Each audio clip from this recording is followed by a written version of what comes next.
de Argentina, Lucas Leis. Es el director de especialidades juveniles, creo que me estoy equivocando, pero bueno. Y es el director de especialidades juveniles, sí. Y es el director es el duro en Editorial Vida, que es en este momento de lo más grande que hay en cuestión de libros. Qué honor tenerle. Sí, grande. Gracias, pastor, qué gusto estar aquí con ustedes. No escuché la primera parte de la presentación, pero es un honor siempre venir a Bogotá, esta preciosa tierra, a Colombia y obviamente al lugar de su presencia. Quizás ustedes den por sentado que está en una linda congregación, pero déjenme decirles, yo tengo la oportunidad de viajar a lo largo y lo ancho de nuestro continente y esta tiene que ser una de las iglesias más relevantes que hay en Iberoamérica, ¿eh? Así que dense un aplauso por estar aquí. Muy bien. No sé si lo dijo al presentarme porque no estaba escuchando, pero en el servicio anterior, en la reunión anterior, me presentó diciendo que soy chistoso y que estaba cansado. Lo de soy chistoso siempre es una presión. Cuando uno presenta así a un orador, después tiene que hacer chistes. Yo no sé si soy chistoso. Lo que soy es argentino, y ustedes saben, los argentinos tenemos esta cuestión del complejo de inferioridad que le llaman algunos, ¿sí? Pero en mi caso es simplemente una cuestión de tamaño. No sé si ustedes me vieron paradito al lado del pastor. Y yo sé, quizás aquí alguien me vio antes en un video, me vieron en la tele, me vieron en la contratapa de un libro y ahora me ven y están decepcionados porque pensaban que era alto y no estoy alto. Sí, pero los argentinos tenemos esto, ¿sí? Adentro de nuestra vida. No sé bien por qué, cuál es la razón sociológica de eso. Yo siempre digo que esa fama de orgullosos, de soberbios y de pedantes, porque tenemos esa fama los argentinos, ¿sí o no? Sin misericordia, me lo dicen.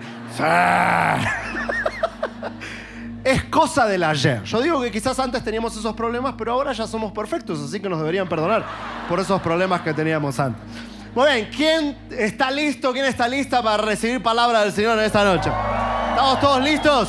¿Deseando? Muy bien, ponete de pie conmigo, todos arriba. A mí me gusta orar unánime juntos. Espero que nadie se ofenda. Me gusta orar también con los ojos abiertos.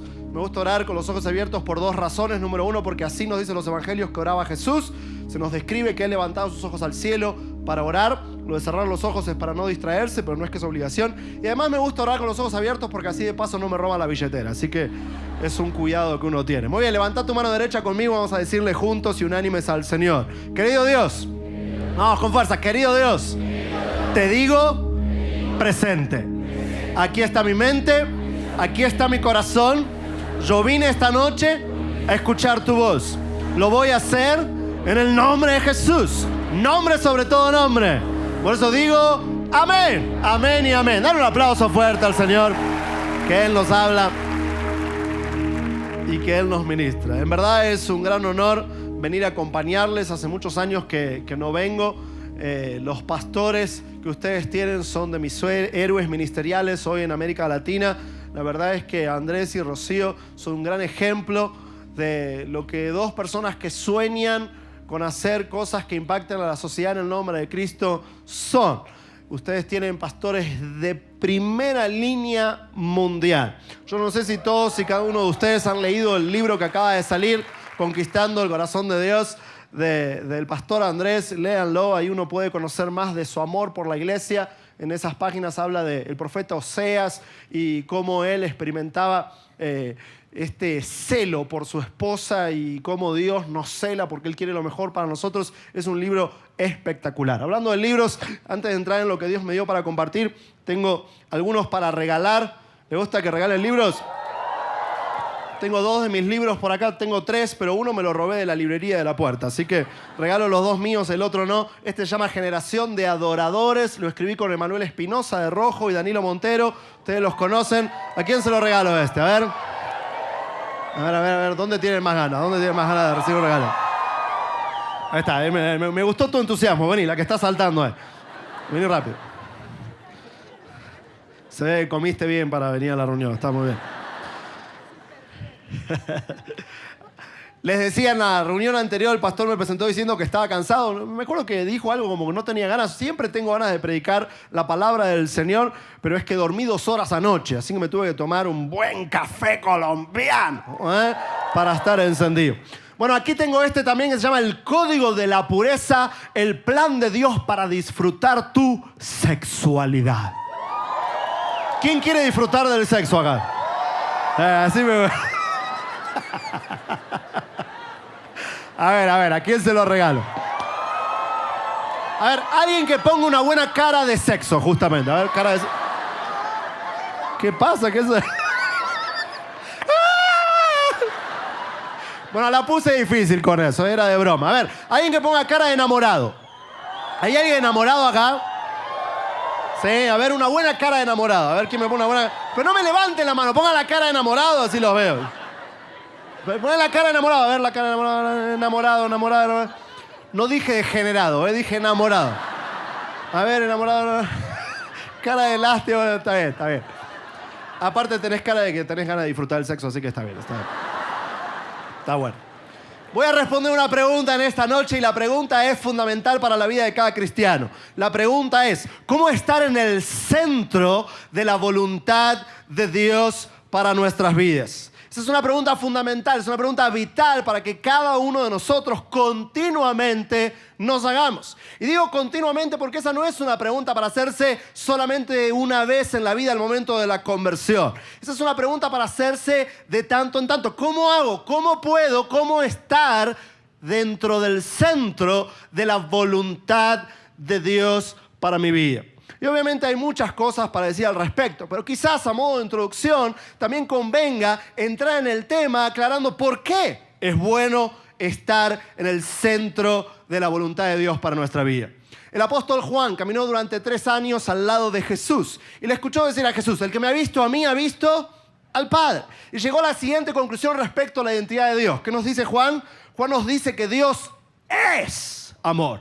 No que Dios tiene amor, no que Dios ama a los que se portan bien, como a veces damos a entender en la iglesia, sino que Dios es amor. ¿Quién trajo su cerebro hoy a la congregación?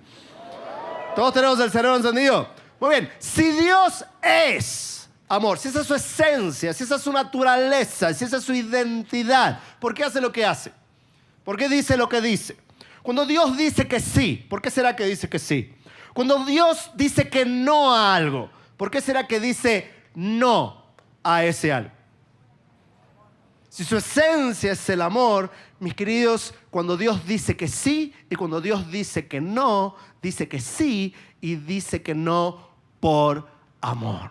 Por eso es tiempo que los cristianos nos demos cuenta que hacer la voluntad de Dios no solamente es bueno, no solamente es la garantía para irse al cielo, sino que es lo más inteligente que podemos hacer aquí en la tierra. Alguien que me diga amén a eso. Y al contrario, o el otro lado de la moneda es ir en contra de la voluntad de Dios, no solamente es pecado y está mal y te vas a ir al infierno. Es estúpido. Perdón que lo diga así de fuerte, pero es que es la verdad. Si a sabiendas vamos en contra del diseñador del universo, que encima nos ama y quiere lo mejor para nuestras vidas, eso es verdaderamente tonto. Hacerle caso, por ejemplo, a la televisión o a los valores de la sociedad, seguir el ejemplo de Justin Bieber y One Direction y todos los otros que tenemos por ahí dando vueltas, y Miley Cyrus y todos los demás, porque lo hacen en la televisión y hacemos lo que hacen otros en la televisión sin hacerle caso a Dios, eso es verdaderamente ridículo. Y es un pecado que sea un pecado. Es verdaderamente tonto. Es ridículo. Dios nos ama porque su esencia es el amor. Cuando nos dejó los mandamientos, ¿qué será que pensamos? ¿Será que un día estaba aburrido, arriba de una nube, se había cansado de jugar a las canicas con los planetas y dijo, ¿con qué me divierto? Ya sé, le voy a poner alguna prohibición a los seres humanos que les cueste cumplir.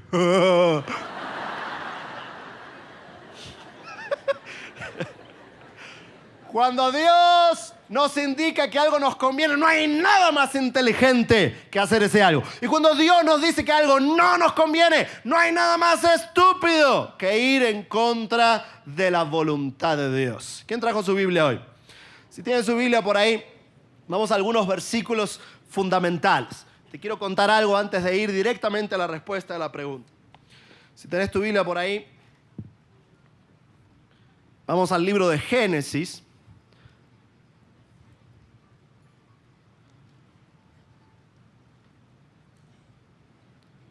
Versículo 2, versículo 7 Y también vamos a leer de Romanos capítulo 8, versículo 11. Sé que los chicos de producción nos van a ayudar aquí en la pantalla. En Génesis capítulo 2, versículo 7, se nos dice lo siguiente. Entonces Jehová, Dios, formó al hombre del polvo de la tierra. Sopló en su nariz aliento de vida. Y fue el hombre entonces un ser viviente. Vamos a Romanos. Y si el espíritu de aquel que levantó a Jesús de entre los muertos vive en ustedes, el mismo que levantó a Cristo de entre los muertos, también dará vida a sus cuerpos mortales por medio de su espíritu que vive en ustedes. Estos dos versículos, uno en el Antiguo Testamento, otro en el Nuevo Testamento, nos hacen una teología completa de por qué es importante estar en la voluntad de Dios. Mis queridos, Dios desde el inicio de los tiempos nos hizo para darnos vida. Nos hizo para soplarnos de su aliento. Yo sé que parece una redundancia decir que Dios nos hizo para darnos vida, pero estoy hablando de una dimensión espiritual aún más profunda que simplemente la vida física. Él nos hizo para darnos de su aliento. Jesús habló de esto en Juan capítulo 10, versículo 10. Nos dijo que Él había venido para darnos vida y vida en abundancia. Él aún dijo, fue más allá y confesó, es que yo soy la vida. El versículo que acabamos de leer de Génesis llama a Dios de una manera especial que el Antiguo Testamento suele utilizar para referirse a Dios, y es Jehová. Pero ¿quién sabe cómo se le llama a Dios en la Biblia católica, por ejemplo? ¿Se dice Jehová? No, se dice Yahvé o Yahweh. ¿Cuál de las dos maneras es la correcta? Los evangélicos tenemos razón. No, los católicos. Bueno, la verdad es que ninguna de las dos, porque era una sigla conformada por solamente 4 letras. YHVH. Ahora traten de pronunciar eso, YHVH.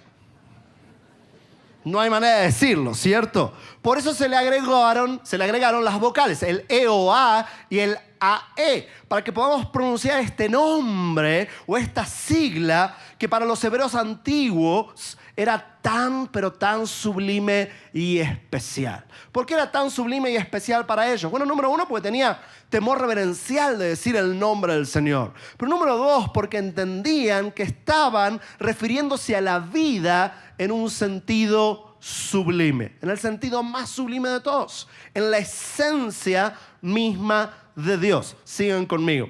Les dije que esta era una sigla, pero también para los hebreos antiguos se descubrió que era una onomatopeya. Para los hebreos sonaba de alguna manera así, yo, va, que era el sonido que ellos usaban para representar la respiración de los seres vivos. ¿Quién sabe qué es una onomatopeya? ¿Estás entendiendo lo que digo? Wow, wow, por ejemplo, es una onomatopeya, o miau, miau. ¿Dicen así los gatos o los perros? No, es un nombre, una manera de decir lo que dicen. En inglés, por ejemplo, los perros no dicen wow, wow, dicen arf, arf. Si lees alguna revista en inglés te vas a dar cuenta de eso. Y no es exactamente porque ladran en inglés, sino porque nos inventamos el sonido que creemos más o menos que nos suena, que dicen. Bueno, para los hebreos antiguos esta era una onomatopeya de cómo respiramos. Ahora piensa bien en esto. Si para los hebreos antiguos el nombre de Jehová, el nombre de Yahweh, yo, va, era el sonido de la respiración, ellos estaban refiriéndose a la vida en su sentido más sublime. ¿Por qué digo eso? Cuando un bebé nace, ¿qué queremos que haga? Le damos un chilito, le damos un golpecito. Queremos que llore porque al fin y al cabo lo que queremos es que diga el nombre del Señor. ¿Cuándo el ser humano ya deja de vivir? Cuando ya no puede ¿qué? O cuando ya no puede decir el nombre de Jehová.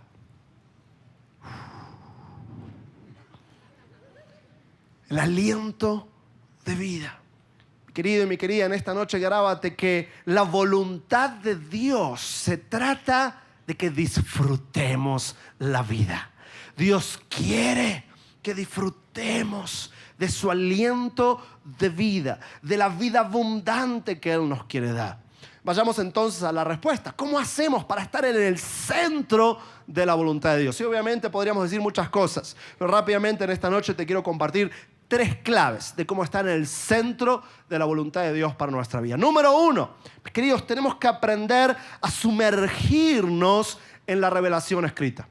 Sumergirnos en su palabra. ¿Por qué? Porque allí justamente se nos revela la mente de Dios, quién Dios es y lo que Dios pretende para nuestras vidas. A mí a veces me da entre risa y tristeza o frustración cuando me encuentro con un montón de gente y un montón de jóvenes, sobre todo, que quieren saber la voluntad de Dios para su vida y quieren saber la voluntad específica de Dios para alguna decisión, pero todavía no comenzaron a hacer lo que ya saben que la Biblia dice que nos toca hacer. Por eso tenemos que comenzar en su palabra. Una vez que empezamos a caminar en su voluntad, poquito a poco vamos aprendiendo más de cómo Dios nos quiere guiar de manera específica a cada uno de nosotros. Pero eso no ocurre hasta que no entendemos su voluntad general. Claro, yo sé, hablar de la Biblia a veces puede sonar un poco misterioso para algunos, porque muchas veces nos acercamos a ella y nos encontramos con ciertos misterios. Y es que la Biblia justamente está llena de misterios, pero eso es a propósito desde la perspectiva de Dios. ¿Quién sabe cuál es el libro más vendido entre la juventud de la última década? Harry Potter. ¿Qué otro por ahí? El número 2, Crepúsculo. El tercero, ahora está de moda, va a salir la película, Los Juegos del Hambre. El de 50 sombras es para las chicas, pero se ve que tú lo leíste, ¿no? ¿Fue él? ¿Y qué tienen estos libros? Tienen misterio, tienen aventura, tienen romance, tienen matanzas sangrientas, tienen peligro. La Biblia inventó eso mucho antes. Por eso digo, tenemos que aprender a acercarnos a la Biblia con inteligencia. Más de uno se sorprendió de que yo diga eso, pero es la verdad. Uno se acerca a la Biblia y número 1, aclaro, la Biblia es una biblioteca. La palabra Biblia viene del latín biblioteca, biblos, y es la palabra en el latín. Y uno tiene que acercarse con plena comprensión de que esta biblioteca fue escrita por distintos autores en distintos tiempos de la historia, en distintas circunstancias, y tiene que sacarse todos esos complejos y prejuicios de que la Biblia es un libro de religión o un libro de historia hebrea. Porque Dios, la Biblia no es un libro de historia hebrea. La Biblia es un libro de principios enmarcados en la historia del pueblo de Israel. El propósito fundamental de la Biblia no es enseñarnos historia. El propósito principal de la Biblia es enseñarnos esos principios que tienen que ver con la voluntad de Dios para nosotros, para justamente infundirnos la vida que Él nos quiere dar. Por eso tenemos que acercarnos con ojos abiertos a la Biblia. Tenemos que sumergirnos en ella, con las neuronas bien encendidas. Cuando uno se acerca a la Biblia se sorprende. La Biblia es maravillosa, como les decía, está llena de aventuras. Hay cada cosa en la Biblia que si hubiera sido escrita por hombres, no estarían esas historias ahí. Por ejemplo, ¿quién se acuerda del final de la historia de Noé? ¿Se acuerdan de Noé? El único hombre justo hallado en su tiempo, tiene la visión de hacer el arca, obedece al Señor, pasa por el diluvio 40 días, 40 noches. ¿Y qué hace al final del diluvio? Un altar para adorar al Señor. ¿Por qué hizo en el altar verdaderamente? ¿Quién se acuerda? Esa parte no la solemos mencionar en los sermones. Se emborrachó y empezó a correr desnudo. ¿Qué hace esa historia ahí? O sea, te voy a decir qué creo que hace esa historia ahí. Otro ejemplo, ¿quién se acuerda de Eliseo? El profeta de la doble unción. Hace unos años se había puesto de moda el profeta Eliseo. Muchos predicadores hablaban de Eliseo porque era el profeta de la doble unción. Este varón de Dios no solamente tenía unción, tenía la doble unción. Pero en cierta ocasión va caminando por ahí, unos niños le gritan: viejo calvo! ¿Qué hace el profeta de la doble unción? Manda una osa a que se coma a esos niños. ¡Qué espiritual, el profeta de la doble unción! ¿Qué locura es esa? O tenemos la historia de David con Betsabé. ¿Quién se acuerda de esa historia? El rey David, que tenía que estar en una batalla y no estaba, andaba de por no estar. Ustedes sabían, fue el primer por no estar David. Por no estar en la batalla, estaba perdiendo el tiempo en la terraza del palacio. ve que la vecinita de enfrente se está bañando, la manda a traer, andada de porno. ¿Qué hace? Adultera con ella. No fue que jugó al ajedrez o meditó toda la noche. El hombre conforme al corazón de Dios. ¿Y qué lío? La vieja encima queda embarazada. ¿Y qué hace después? Lo manda en primera fila a una batalla para que lo maten al esposo. ¡Qué espiritual el rey David! ¿Qué hacen esas historias ahí? Esas historias nos revelan que no fue un hombre, no fue un predicador moderno el que escribió la Biblia. Nos revelan que Dios se manifiesta a través del misterio. La Biblia nos habla de personas ordinarias, como cada uno de nosotros, como tú o como yo, bueno, sobre todo como tú. Y como Dios hizo cosas extraordinarias con ellos, a pesar de sus problemas, sus dificultades y aún sus pecados. Denle a Dios un aplauso por esa verdad. ¿Ah? Pero te decía, el misterio obviamente estuvo dentro del plan de Dios de entrada. ¿Por qué? Porque a Dios le gusta que le busquemos. Cuando somos niños, yo tengo 2 hijitos muy chiquitos. Mi hijita mayor se llama Sofía Sol, tiene 8. Yo la amo con locura. Y mi hijito menor se llama Maximus Decimus Meridius, general del Ejército del Norte. Porque es mi gladiador. Y ellos a veces con sus amiguitos juegan a las escondidas. Se dice escondidas aquí en Colombia, ¿no? En México dicen escondidillas. No, escondidas. Y juegan a las escondidas. Y mi hijito, yo a veces lo miro. Estoy ahí con mi esposa jugando a algo de adultos. No piensen mal. Cocinando, mirando la tele. Y ellos están jugando ahí con sus amiguitos. Y de repente veo que él se esconde en un rincón y no quiere que la hermanita y sus amigos lo encuentren, pero después de un rato se empieza a desesperar. Después de un rato empieza a hacer ruidos porque está desesperado que lo encuentren. Yo creo que Dios hace algo así en su palabra. Tenemos que buscarlo, pero Él está desesperado por revelarse. Él quiere contarnos sus planes. Él quiere ser hallado. Nosotros debemos ser inteligentes en buscarlo en sus páginas. Un consejo práctico es, mis queridos, para acercarnos a la Biblia con inteligencia, hay que recordar que el lenguaje es un elemento fluido de la cultura. Por eso no uses siempre versiones antiguas de la palabra de Dios. Hay algunos que tienen la idea de que Dios siempre habla en antiguo, y Dios no habla en antiguo. Yo soy argentino, pero vivo en Miami. No siempre paso tiempo en mi país. De tanto en tanto voy. Hace poquito estaba con un grupo de adolescentes en mi país y empezaron a hablar en su idioma. Yo no entendía ni medio de lo que estaban diciendo. Porque el lenguaje va evolucionando. Por eso siempre tenemos que usar nuevas traducciones. ¿A qué me refiero con esto? Muchas veces creo que no terminamos de entender la Biblia porque exclusivamente utilizamos la versión traducida por Cipriano y Casiodoro. Que deberíamos sospechar de ellos tan solamente por llamarse así, ¿sí o no? ¿A qué me refiero? A la versión Reina Valera. Sobre todo si es la traducción 1960. Y hablamos así en la iglesia. Por ejemplo, en los líderes de alabanza siempre dicen, cuando quieren que la gente grite alegría, que dicen grito de... ¿Quién se levanta a la mañana y dice, ¡oh, qué júbilo tengo hoy! Pero como es lenguaje Reina Valera, pensamos que así hablamos los cristianos. Eso es ridículo, mis queridos. Hay que aprender a sumergirse en la palabra de Dios con inteligencia, porque Dios quiere ser hallado. Dale a Dios un aplauso por eso. Segunda clave. Tenemos que aprender a conocer su corazón en la oración. Porque si su palabra nos revela lo que hay en la mente de Dios, el pasar tiempo con Él nos va revelando, nos va desnudando las intenciones de Dios detrás de sus leyes, de sus normas y de la palabra escrita. Pasar tiempo con Él es fundamental para justamente discernir qué es lo que Dios quiere para mi vida.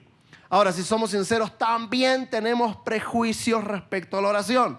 Y no siempre nos acercamos a la oración y la practicamos con las neuronas funcionando. Muchas veces la tradición evangélica desnuda que hay muchas tradiciones respecto a la oración que nos han alejado de lo que la oración es en realidad y en esencia. ¿Qué es la oración, mis queridos? Muchas veces aún a los niños les decimos que orar es hablar con Dios. ¿Es correcto eso? La mitad de la historia. La otra mitad es escucharlo a Él. Y ese es el problema que tenemos. La hemos convertido en un monólogo en vez de un diálogo. Y cuando miro cómo oramos en muchas iglesias, obviamente no me refiero a esta congregación, me refiero en general, yo veo que tenemos muchos síntomas de que no terminamos de entender de qué se trata. Por ejemplo, te menciono algunos. Hay gente que cuando ora está hablando contigo y te dice, hola María, hola Rocío, hola Lucas, ¿cómo estás? Pero les toca orar y se les cambia el tonito, ¿sí o no? Oh, Padre.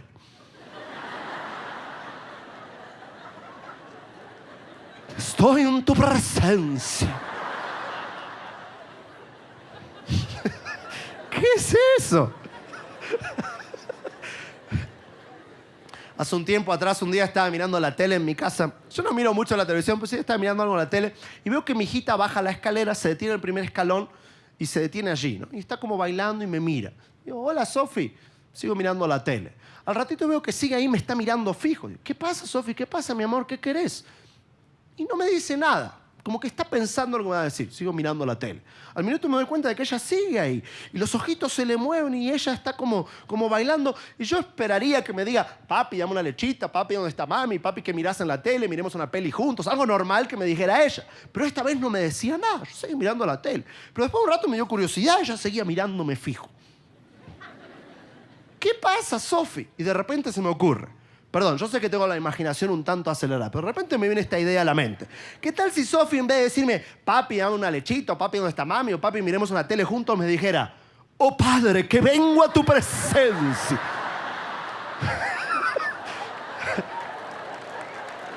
Se me ocurrió eso y me asusté.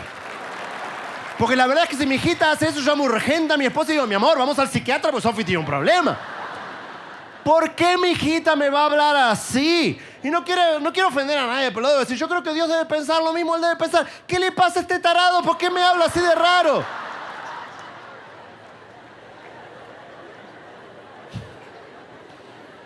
Otro síntoma. Como siempre queremos recordarle a Dios los versículos más raros de la Biblia. ¿Cómo dice tu palabra? En Habacuc capítulo 3, versículo 14.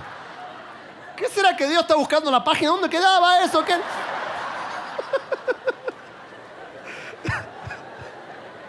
Otro, tu nombre. Octavio, póngale que tengo este diálogo con Octavio. Hola Octavio, qué bueno conocerte. Octavio, qué bueno que estés con nosotros. Octavio, qué bueno Octavio que estés hoy aquí en el lugar de su presencia. Octavio, qué bueno Octavio que estés aquí con nosotros. Octavio.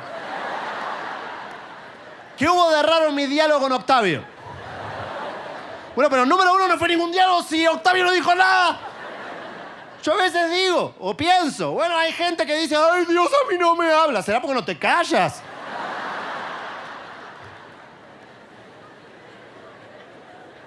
Y suena chistoso, pero es la verdad. Yo voy a orar. Amén.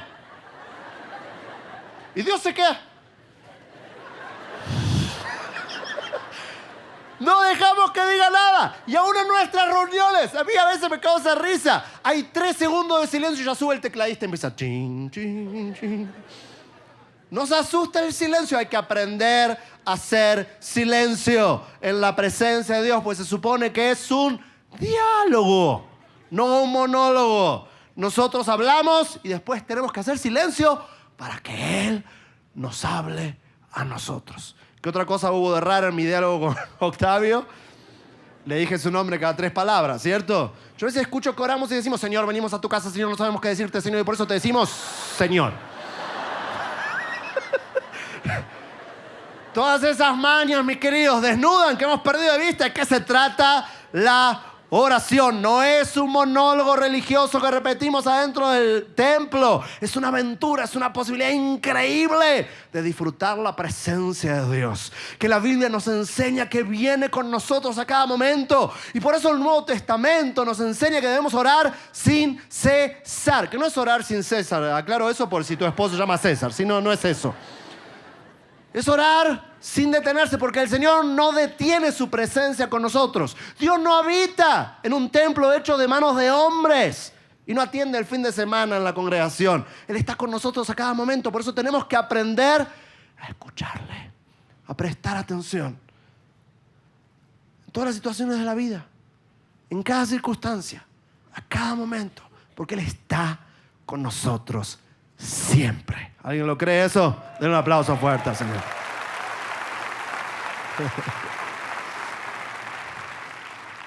Tercer clave, número 1, sumergirnos en su palabra.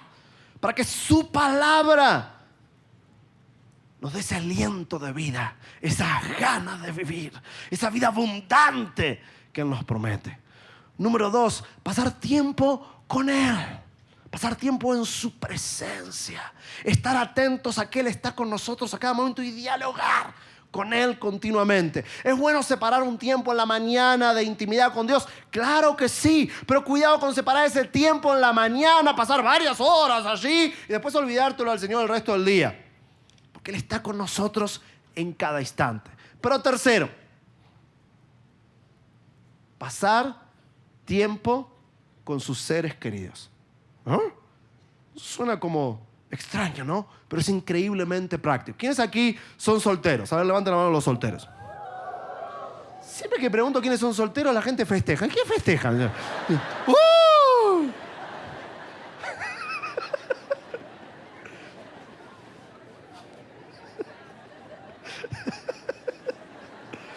A ver, los casados, démosle una lección a los solteros de cómo se festeja. A ver, ¿dónde están los casados? Todos los que tuvieron sexo anoche. ¡Oh!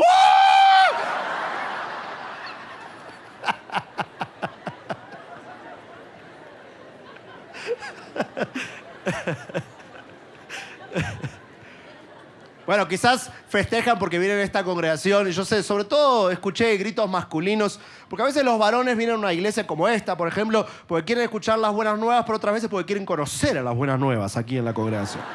¿Sí o no? De paso digo, las chicas de esta congregación se ven muy lindas desde aquí arriba. No sé si son los ojos de la fe nada más, puede ser. Pero varones, denle un aplauso a las hermanas que están con nosotros. Le preguntaba a quiénes son solteros porque tengo un consejo para darles. Si querés saber cómo ser un mejor esposo antes de casarte o una mejor esposa antes de casarte, tenés que pasar tiempo con la familia de tu novio o tu novia. Porque conociendo a su familia, podés conocer mucho acerca de tu futura pareja. Podés conocer acerca de sus valores, podés conocer acerca de su perspectiva de vida, de sus sueños, de sus proyectos, de sus hábitos, conociendo a su familia. ¿Saben qué? Lo mismo pasa con el Señor. La iglesia es la familia de Dios. Y el libro de Proverbios nos enseña que la sabiduría muchas veces la encontramos en la multitud de consejeros. Yo creo que hay muchos cristianos que luchan demasiado con el pecado. Y todos luchamos con el pecado, pero algunos luchan demasiado con el pecado porque luchan a solas. Cuando la iglesia se supone es una comunidad, una familia. Uno de los grandes males del cristianismo del último siglo es justamente el individualismo. El individualismo nos ha lastimado. Si querés disfrutar el plan de Dios para tu vida, cuenta con el consejo de los seres queridos de Dios. Y obviamente me estoy refiriendo sobre todo a personas maduras. Los líderes y los pastores de la iglesia. No estamos para hablarte solamente de los planes de Dios una vez por semana. Estamos para ser familia. ¿Por qué en la iglesia nos llamamos hermanos? No es porque no le sabemos el nombre al otro. Ese es un viejo truco evangélico, ¿cierto? Hola, hermana. ¿Cómo se llamaba esta vieja? ¿Quién era? Es tu hermana porque la sangre de Cristo corre por ella como por ti. Somos la familia de Dios y tenemos que aprender a practicar un cristianismo de comunión. Esta es una de las verdades más olvidadas por la iglesia del último siglo.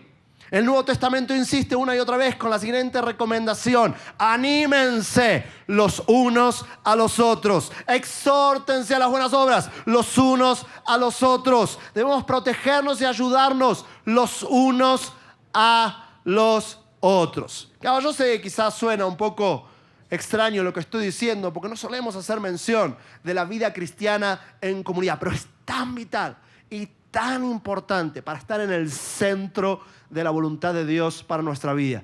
Todos necesitamos ayuda de otras personas. Aún los pastores y los líderes muchas veces cerramos el camino porque contamos solamente con nuestro consejo. Necesitamos escuchar el consejo de otros. El cristiano no puede ser una persona individualista. Sé que quizás nos da un poquito de vértigo esta idea. ¿Por qué? Porque históricamente esta es la parte triste. La iglesia quizás ha sido el único ejército que mata a sus heridos. Alguien confiesa una debilidad, alguien es descubierto en pecado y los demás nos escandalizan. ¡Oh! ¡Vil cucaracha inmunda, arrepiéntete! Entonces nadie confiesa nada, pero ¿puedo hacer una pregunta importante y fuerte? ¿Qué es lo que nos diferencia a los cristianos de los no cristianos? ¿Cuál es la verdadera diferencia entre nosotros? Fuera de que ponemos cara de telenovela venezolana durante la adoración. ¿Cuál es la verdadera diferencia? ¿Que venimos al templo evangélico una vez por semana, o 2 o 3? ¿Qué es lo que nos diferencia a los cristianos de los no cristianos? ¿Que no pecamos? ¿Esa es la diferencia? Ellos pecan. A mí me enoja. A veces los predicadores siempre se dan afuera cuando hablan de los pecados. Porque los pecadores... ¿Dónde están los pecadores? Estamos acá adentro los pecadores. Mis queridos, lo que nos diferencia del mundo no es que no pecamos. Lo que nos diferencia del mundo es que hemos abrazado el regalo de la cruz. Hemos entendido que Dios nos ama a pesar de nuestras debilidades y pecados. Confiamos en su misericordia. Hemos aceptado este regalo de misericordia en la cruz del Calvario. Eso es lo que nos hace diferentes.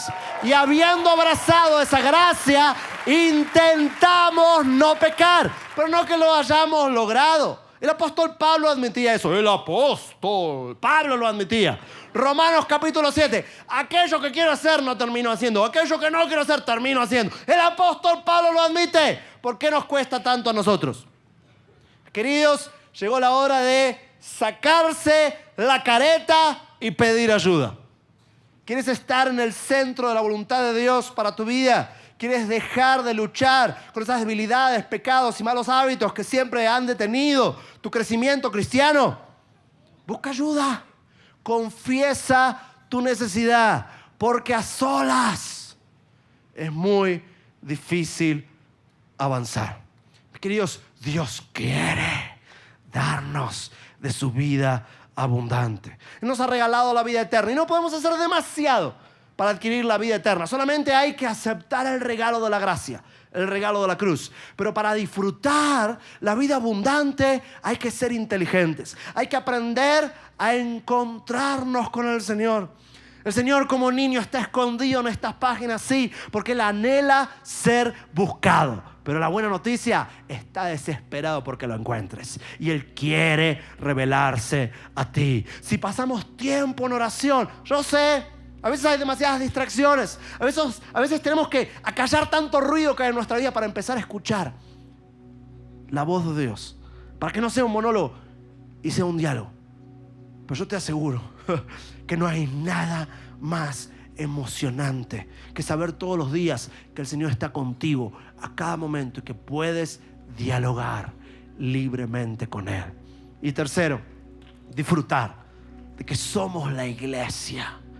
Dejar esta hipocresía de trabajar en tu cristianismo a solas. No se puede a solas. No se puede en nuestras propias fuerzas. Debemos contar con las fuerzas del Espíritu Santo. Pero ¿sabes cómo se manifiesta la fuerza del Espíritu Santo? En el cuerpo de Cristo. Nunca de manera aislada. El Espíritu Santo tiene cuerpo. Se llama la iglesia de Jesucristo. Nos necesitamos los unos a los otros. ¿Quién quiere disfrutar de estar en el centro de la voluntad de Dios para su vida? ¿Quién quiere saber lo que Dios quiere hacer con él o con ella? Termino diciéndote que depende de ti lo que vas a hacer. Ponte de pie conmigo.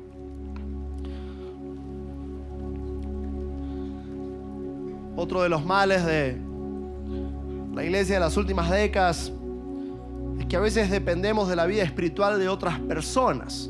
Ponemos a alguien en un altar, sea un pastor, un predicador, un autor, y esperamos que él o ella sea un héroe, una heroína de la fe. Pero Dios quiere eso para ti. Dios quiere que lo puedas disfrutar a diario. La gran clave es estar en el centro de su voluntad. Y Él te invita, Él te insiste que quiere ser hallado en su palabra.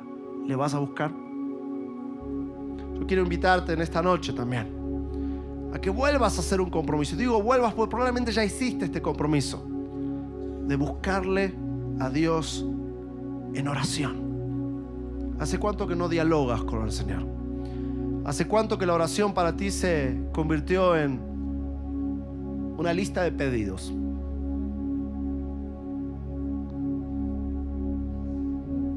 ¿Hace cuánto que no te callas en la presencia de Dios? Y tercero,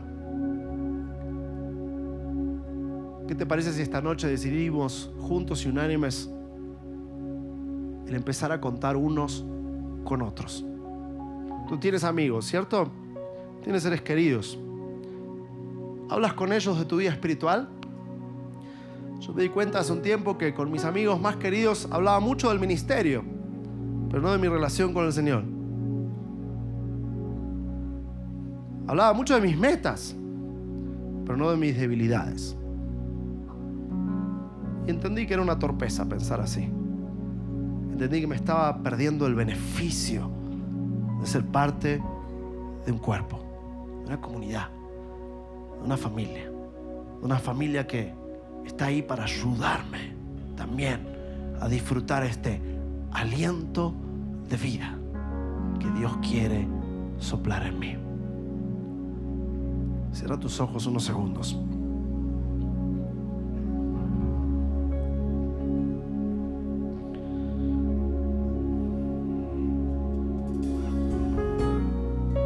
¿Qué entiendes que Dios te está invitando a hacer en esta noche? Piensa en ese niñito que sí se escondió, pero porque anhela que le busques y está desesperado. No se aguanta porque le encuentres.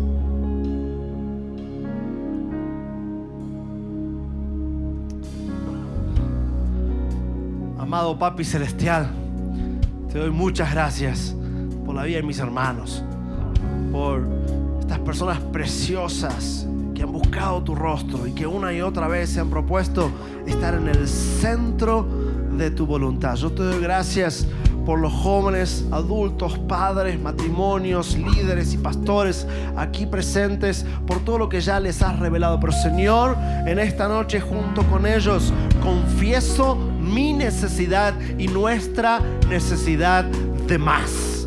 Señor, anhelamos tu presencia. Señor, yo tengo hambre de tu revelación.